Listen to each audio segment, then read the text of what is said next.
அனைவருக்கும் வணக்கம். இன்றைய பதிவில் 4ஆம் இடத்தில் சனீஸ்வரன் இருந்தால்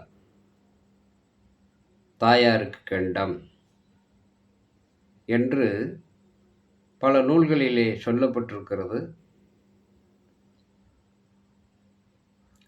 அனுபவத்திலும் நாம் கண்டிருக்கிறோம். அது எந்த அளவுக்கு உண்மை என்பதை பற்றி இந்த பதிவில் நாம் பார்க்க போகிறோம். 4ஆம் இடத்தில் சனீஸ்வரன் இருந்து தாயார் நல்ல நிலையில் இருக்கக்கூடியவர்கள் இருக்கிறார்கள். 4ஆம் இடத்திலே சனீஸ்வரன் இருந்து தாயாருக்கு கெண்டம் ஏற்பட்டு இருக்கக்கூடிய ஜாதகர்களும் இருக்கிறார்கள். இந்த 2 விஷயத்தையுமே நம்ம பார்க்கலாம். 4ஆம் இடத்துல சனீஸ்வரர் இருந்தால் தாய் உடனே அடிச்சிரும் அப்படிங்கிறது எல்லாத்துக்கும் வராது. 100ல் 1, 1000ல் 1, லட்சத்தில் 1 வரும். எல்லாருக்கும் அந்த கண்டம் வந்துடாது. யாரும் பயப்பட தேவையில்லை. அதே 4ஆம் இடத்துல சனீஸ்வரன் இருந்து நீண்ட ஆயுளோடு 85 வயது 90 வயது வரை கூட இருக்கிறார்கள். இரண்டையுமே நாம் இந்த பதிவிலே பார்க்கலாம். வாருங்கள். 4ஆம் இடத்தில் சனீஸ்வரன் தனித்து இருந்து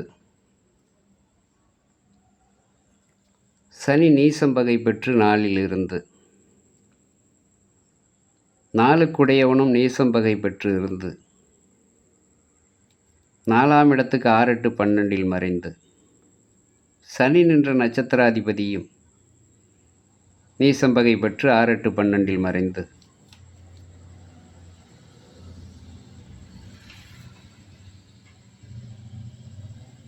பாவகிரகங்கள் சனீஸ்வரனை பார்த்து இருக்கின்ற பொழுது அந்த சனி திசை புத்தி காலத்தில் தாய்க்கு கெண்டம் கொடுப்பது உண்டு. ஜாதகருக்கு கல்வி தடை வரும்.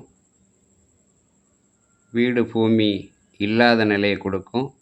இருந்தாலும் அதில் சிறப்பு இருக்காது. சொந்த வீடு கட்டியிருப்பாங்க, அந்த வீட்டில் குடி போக முடியாது. வீடு கட்டி பாதியோடு பூசாமல் கூட அப்படியே இருக்கும். சிலருக்கு வீடு அஸ்திவாரம் போட்ட நிலையிலேயே அப்படியே இருக்கும். வண்டி வாகனங்கள் இருக்காது. இருந்தாலும் பழைய வண்டி இருக்கும். அது அடிக்கடி பழுது ஏற்படும். பூமி காணி விரயம், விவசாய விரயம், தொழில் விரயம், இப்படி எல்லாத்தையுமே கொடுக்கும். இதில் முக்கியமான ஒரு விஷயம், பகலில் பிறந்தார்க்கு சுக்கிரன் தாய்க்காரனாகவும் இரவில் பிறந்தார்க்கு சந்திரன் தாய்க்காரனாகவும் வருகிறார். அந்த சந்திரனும் நீசம் பெற்றிருக்கின்ற பொழுது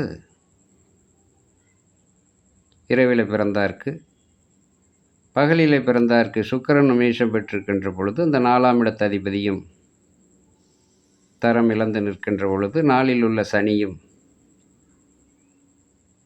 அந்த சுபத்தன்மை இழந்து இருக்கின்ற பொழுது மேற்சொன்ன அந்த நிகழ்வு நடக்கும். அதே 4ஆம் இடத்தில் சனீஸ்வரன் இருந்து 4க்குடையவன் ஆட்சி பெற்றிருந்து அவன் நின்ற நட்சத்திராதிபதியும் இந்த இருவர்கள் நின்ற நட்சத்திராதிபதியும் அவர்களுக்கு கேந்திரன் திரிகோணம் ஏறி சுபத்தன்மை பெற்றிருக்கின்ற பொழுது அந்த ஜாதகனுக்கு நல்ல கல்வி, மண்மனை பூமி, வீடு வாசல், பல தொழில், விவசாயம், மாடு கன்று, சிறப்புற்று வாழுகின்ற வகையிலே வண்டி வாகனங்கள் சிறப்பு பெற்று செயல்படுகின்ற வகையில் பல்வேறு யோகங்களை அந்த சனீஸ்வர பகவான் அந்த தசாபுத்தி காலத்திலே ஒரு ஜாதகனுக்கோ ஜாதகிக்கோ கொடுப்பார். இப்போ இந்த ஜாதகத்தில் இந்த ராசி கட்டத்தில் பாருங்க, அதாவது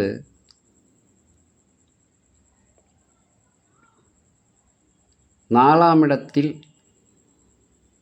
சனி ஆட்சி பெறக்கூடிய லக்கணம் எது என்று பார்த்தால், ஒன்று துலா லக்கணம், அது 4ஆம் இடத்துல சனி ஆட்சி பெறுவார் மகரத்தில், அல்லது துலா ராசியாக இருந்தாலும் அதுதான். விருச்சக லக்கணம் விருச்சக ராசியாக இருந்தால் 4ஆம் இடம் கும்பத்தில் சனி ஆட்சி பெறுவார். அப்படி ஆட்சி பெறுகின்ற பொழுது அவர் ஆட்சி பெற்று விட்டால் மட்டும் பத்தாது. இப்போ உதாரணத்துக்கு துலா லக்கணம் போட்டு மகரத்தில் 4ஆம் இடத்துல சனீஸ்வரன் இருக்கார் இல்லையா? இந்த சனீஸ்வரன் அந்த மகர ராசியில் உள்ள 3 நட்சத்திரங்கள் இருக்கிறது இல்லையா? அவிட்டம், உத்திராடம், திருவோணம். இந்த 3 நட்சத்திரத்தில் ஏதாவது ஒரு நட்சத்திரத்தில் சனீஸ்வரன் இருந்து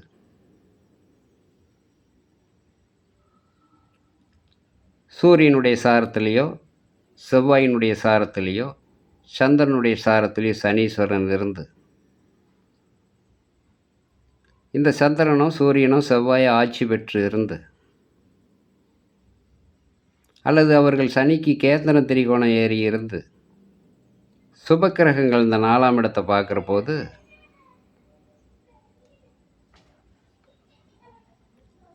அந்த தசாபுத்தி காலத்தில் ஒரு ஜாதகனுக்கு ஒரு ஜாதகிக்கு நல்ல கல்வி, வீடு, மண்மன பூமி, விவசாயம், மாடு கன்று, தொழில் வளர்ச்சி, பல்வேறு தொழில் செய்யக்கூடிய யோகம், சமூகத்தில் பெரிய அந்தஸ்து பெறக்கூடிய யோகம், அத்தனையும் அந்த சனீஸ்வரன் கொடுப்பார். துலா லக்கணத்துக்கு மட்டுமல்ல, விருச்சக லக்கணம் விருச்சக ராசியாக இருந்து கும்பராசியில் சனீஸ்வரன் இருந்தாலும் அவர்கள் நின்ற நட்சத்திராதிபதி கேந்திர திரிகோணம் ஏறி இந்த கும்பராசியில் உள்ள சனீஸ்வரனை சுபக்கிரகங்கள் என்று சொல்லக்கூடிய புதன், சுக்கிரன், குரு பார்க்கின்ற பொழுது இந்த மேற்சொன்ன கருத்து நிகழும். தாய் நீண்ட ஆயுளோடு இருப்பார்கள். கல்லை போட்டாலும் சாக மாட்டாங்க.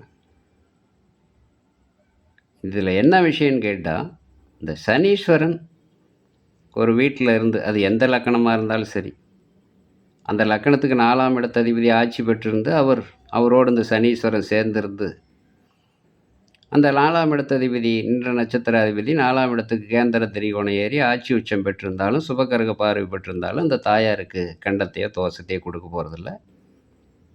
மேற்சொன்ன பல விஷயங்களில் நஷ்டம் வராது, வளர்ச்சியை கொடுக்கும்.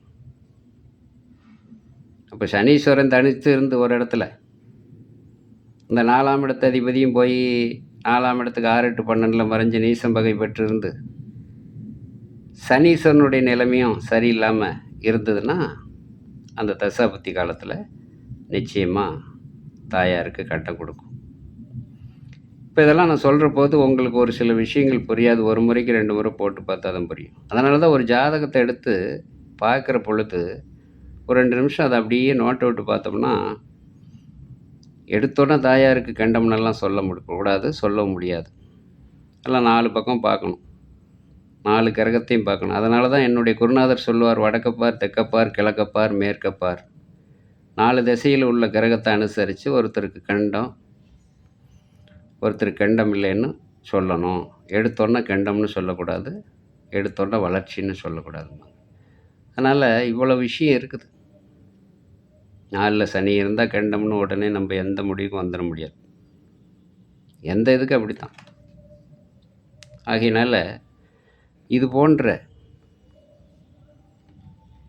சனீஸ்வரன் இருக்கிறாரேன்னு பயப்பட தேவையில்லை. அவர் 4 விஷயத்தையும் பார்க்கணும். அந்த 4 விஷயம் என்னென்னா, சனி நின்றது, அவர் நின்ற நட்சத்திராதிபதி, அவரை பார்க்குற கிரகம், எல்லாத்தையும் பார்த்து தான் இந்த தசாபத்தி காலத்தில் தாயாருக்கு கண்டம் கொடுக்குன்னு சொல்லலாம். இந்த சனி தசை ஒரு 40-50 வயசுக்கு மேலே வந்தால் தாயாருக்கு 70-80 வயசு வந்துடும்.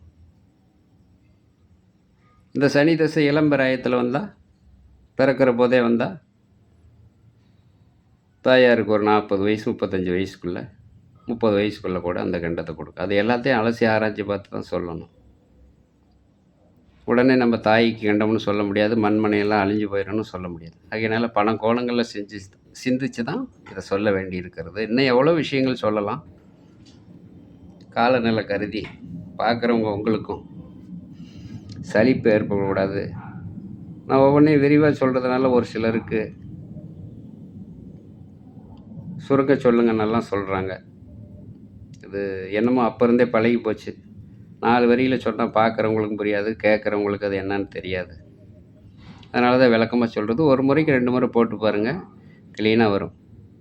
ஏன்னா இப்போ இந்த வீடியோலாம் வெளிநாட்டிலேருந்து பார்க்குறீங்க, வெளி மாநிலங்கள்லேருந்து பார்க்குறீங்க, மற்ற சேனலை பார்க்குற போது இந்த ஜோசியர் என்ன சொல்கிறாரு இதையும் பார்க்கலான்னு பார்க்குறீங்க. யாரும் சனியை கண்டோ மற்ற கிரகத்தை கண்டோ அஞ்ச தேவையில்லை.